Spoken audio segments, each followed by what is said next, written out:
இவளுக்கெல்லாம் 7 வருஷத்துக்கு முன்னையே கொடுத்துருக்கக்கூடாது தண்டனை, ஆயுள் தண்டனை. 3 நாளையில் கொடுத்துருக்கணும். பெத்த பிள்ளைங்கள மாப்பிள்ளைக்காக வரல கொலை பண்ணுறவோ, அவன் மாப்பிள்ளையும் இவளும் சேர்ந்து சாக வேண்டியதானே. இந்த குழந்தைங்கள எனக்கு கொன்னா நாதேரி.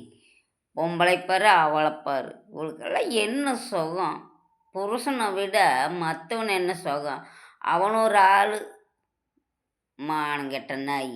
மானங்கெட்ட நாய்ங்கள் நீங்களாம் ஏன்டா முகத்தில் மீசை வச்சுக்கிட்டு அலையிறீங்க? அவனுங்களுக்கெல்லாம் ஆயுள் தண்டனை வருஷமெல்லாம் கொடுக்கறத விட 3 நாளையில் தண்டனை கொடுத்து அவங்களையெல்லாம் சாவடிக்கணும்.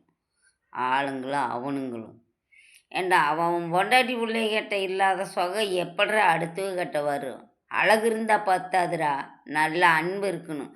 அந்த குழந்தைங்க எவ்வளோ கஷ்டப்பட்டுருக்கும்.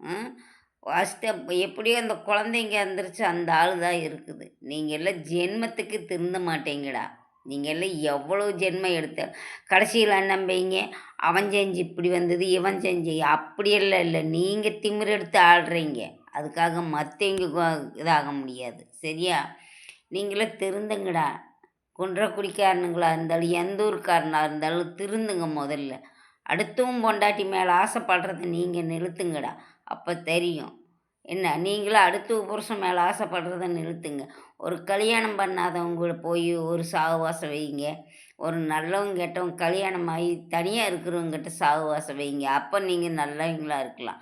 நீங்களாம் ஒரு கல்யாணம் பண்ண பொம்பளை கட்ட போய் இருந்து ஒரு குழந்தைய அழித்து 10 மாதம் சுமந்து தொடர்நடுங்கி பெற்று சாவடிக்கிறிய. நீ எல்லாம் ஒரு பொம்பளையால, நீ எல்லாம் அப்பயே செத்துருக்கணும்.